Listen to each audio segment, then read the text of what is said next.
All right, welcome back to the deep dive. Today, we are opening a file that sits at the absolute bedrock of modern aviation safety. If you're listening to this and you fly the A320 or really any modern airliner with a glass cockpit, this isn't just a history lesson. This is the origin story of the warnings in your flight crew operating manual. It really is. We're looking at Air Interflight 148, the crash at Mont Saint-Odile on January 20, 1992. Hmm. And, I think for a lot of people outside the industry, it's just remembered as that crash in France near Strasbourg. Hmm.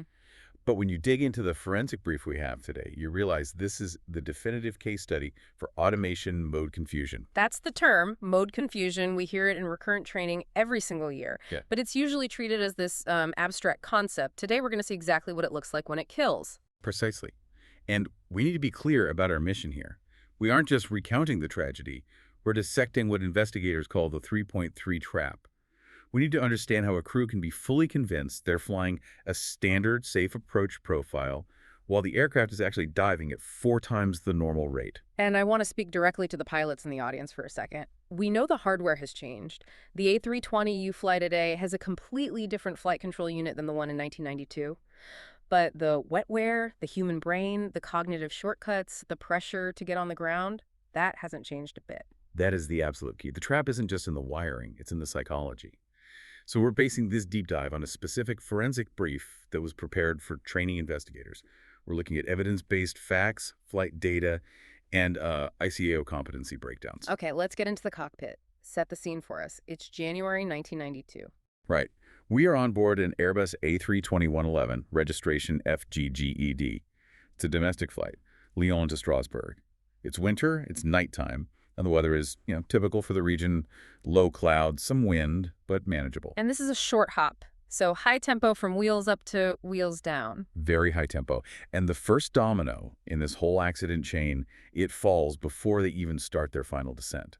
The crew had briefed for an ILS approach to runway 23 at Strasbourg. Which, for the non-pilots listening, is the gold standard instrument landing system. You get a localizer for left-right guidance, and you get a glide slope for up-down guidance. The plane basically draws a line in the sky for you to follow. It's a precision approach. Exactly. The workload on an ILS is manageable because the systems provide positive guidance on both axes. But then the environment shifts. ATC instructions and traffic in the area force a late change. Suddenly, they aren't doing the ILS to 23. They're cleared for a VORD approach to runway CR5. Okay, hold on. I want to drill down on this because it seems like a small detail, just switching to the other end of the runway. But for a pilot, switching from a precision ILS to a non-precision VOR approach is a massive, massive spike in difficulty, isn't it? It's a completely different workload. Yeah. You lose that vertical glide slope guidance. The plane stops telling you you are on the path, and you have to start calculating it yourself. You have to manage the descent profile based on distance. I'm at 10 miles, I should be at 3,000 feet. I'm at 8 miles, I should be at 2,400. So you're doing mental math while flying a jet. You're doing math, you're managing the autopilot modes manually, and you're constantly monitoring your distance from the beacon. And remember, this change happened late. The source material really emphasizes this wasn't some leisurely transition. The pressure cooker was on. The brief mentions tight radar vectors. What does that mean practically for the guys up front? It means ATC was guiding them toward the intermediate fix, a point called Andy Low, but they were bringing them in tight, which means they didn't have a long straight line to get organized. They were turning towards the approach path and hitting the descent point almost at the same time. So it's like trying to parallel park a car, but you're doing 200 miles an hour, and someone tells you to change spaces at the last second while you're still turning the wheel. That's a fair analogy. Yeah. They are configuring the aircraft, getting flaps out, gear down, they're talking to ATC, and trying to reprogram the flight management guidance system all at once. This sounds like a textbook case of what the ICAO competency analysis calls a failure in workload management. It is. The human brain has a bandwidth limit. And when you saturate it, you get what we call cognitive tunneling. You focus on the most immediate threat, which for them was just getting the plane lined up laterally because they were in a turn. And you start dropping other tasks. You stop seeing the big picture. And that saturation, that's the soil where the 3.3 trap begins to grow. Yeah. This is the technical heart of the story. Let's walk through the moment the descent begins. Okay, so they hit the descent point. Oh. They're 11 nautical miles from the VOR. Navigationally, they're exactly where they need to be. It's time to go down. So the when is correct. They aren't early, they aren't late. The when is perfect. The captain is the pilot flying. He intends to set a descent angle of -3.3 degrees. That's the standard slope for this approach. A nice, stable 3.3-degree path all the way down to the runway. Now, we have to talk about the A320 Flight Control Unit, the FCU as it existed back in 1992. Because if you look at a modern cockpit, this mistake seems almost impossible. But back then, the design had a fatal ergonomic flaw. It was an issue of ambiguity. On the FCU, you have a knob to set your vertical instructions, and right next to it, a small liquid crystal display window that shows the numbers. The problem was that one knob and that one window controlled two completely different modes, vertical speed, or VS, and flight path angle, FPA. Okay, let's break that down. VS versus FPA. Vertical speed is measured in feet per minute, go down at 1,000 feet per minute. Right. Flight path angle is measured in degrees, go down at a 3-degree angle. Two very different ways to fly the plane. How did you switch between them? A small toggle button labeled HDG VSTRK-FPA. That's it? Just a little toggle? Just a toggle. Yeah. And this is where the 3.3 trap snaps shut. The captain wants negative 3.3 degrees. So in his mind, he's in FPA mode. He reaches out and dials the number 33 into the window. In FPA mode, the system cleverly puts a decimal in the middle, so 33 is read as 3.3 degrees. Which makes total sense. 33 equals 3.3 degrees. Seems intuitive. But he hadn't pressed the toggle button to switch modes. Or, maybe he thought he had. The system was actually still in vertical speed mode. Now, in the 1992 logic, vertical speed was displayed in hundreds of feet. So dialing 33 didn't mean, 3.3 or anything like that. Right. It commanded a descent rate of 3,300 feet per minute. Oh, wow. So 33 is the input for both modes. It just depends on a tiny decimal point that may or may not be there. Yes. The number looked essentially the same. The only difference was that decimal point, which was pretty small on those early displays. He thought he commanded a gentle 3.3-degree slope. He actually commanded a 3,300 foot per minute dive. I want to give the listener a sense of scale here. Yeah. What is a normal descent rate for an airliner on final approach? Usually somewhere between 700 and 800 feet per minute. Yeah. Maybe 1,000 if you're a bit heavy or have a tailwind. But 3,300, that is a rock dropping. That's 4 times the normal rate. It's an aggressive dive. And the plane just did it. It didn't fight back or question it. The plane did exactly what it was told. And this is the classic garbage in, garbage out problem with automation. The autopilot doesn't know you meant to be in degrees. It sees 33 in VS mode and says, okay, you want a rapid descent. You got it. The nose drops and they start rushing toward the ground. This is the part that always baffles people. You're sitting in the seat. You feel the G-force change as the nose drops. You see the altimeter winding down like a slot machine. Why didn't they realize? Why didn't someone just say, hey, we are falling out of the sky? This brings us right back to that cognitive tunneling we talked about, that fixation. Remember the tight turn? Right. They were being vectored in tight to Andy Lowe. The flight data shows that when they started the descent, they were slightly off course, about 0.8 nautical miles left of the center line.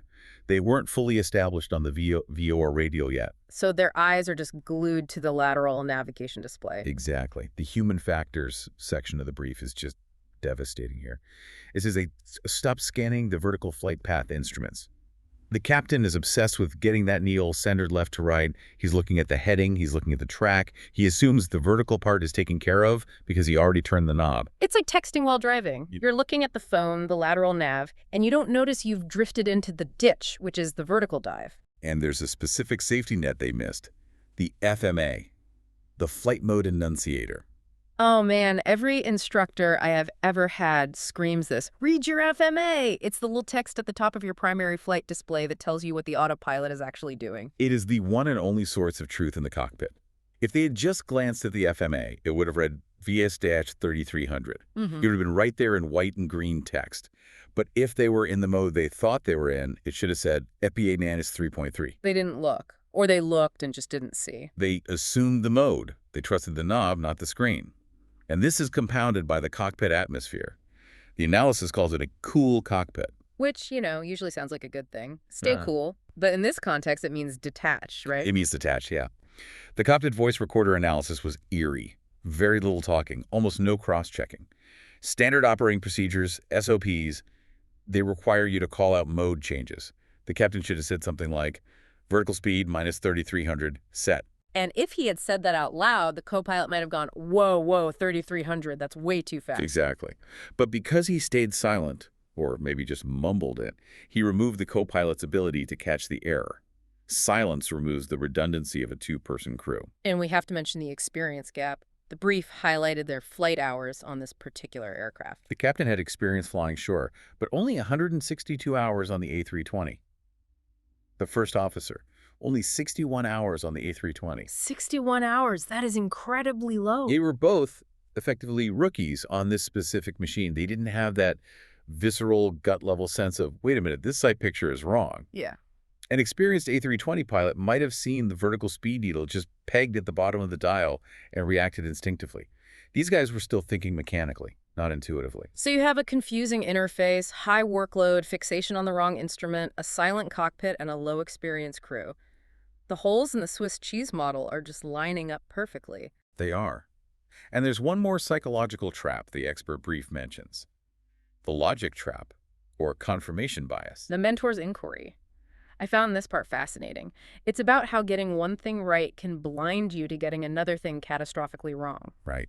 So they started the descent at 11 DME, 11 miles out. That was the correct navigational fix. The theory is that because the where was correct, the captain's brain just validated the entire situation. I am at the right spot, therefore I must be flying the right profile. It's a false sense of security. I'm on the map, so I must be safe. Meanwhile, the vertical speed needle on his primary flight display is pegged at the bottom. But he literally doesn't see it because his brain is filtering it out. He's looking for lateral cues. It's a terrifying example of how selective human attention can be under stress. Now we have to talk about the final safety net, the one that should have saved them, but it just wasn't there, the GPWS. The ground proximity warning system. Today it's mandatory. You can't fly an airliner without one. If you dive towards the ground, the plane literally screams, sink rate or pull up. But Flight 148 didn't have it. This specific airframe, FGGED, was not equipped with it. It wasn't mandatory for that specific configuration in France at that time. That is just chilling to think about. Just silence until impact. Simulations run after the crash show that if they had had a GPWS, it would have started warning them about 18 seconds before impact. 18 seconds. In aviation, that is an eternity. That's more than enough time to realize, disconnect the autopilot, and pull back on the stick. It is. But the brief raises a really provocative question here. Even if it had gone off, would they have listened? That's a heavy question. Well, think about it. You are the captain. You're stressed. You are 100% convinced you are on a safe, standard 3-degree approach. Suddenly, a machine starts yelling, pull UP. Do you react instantly?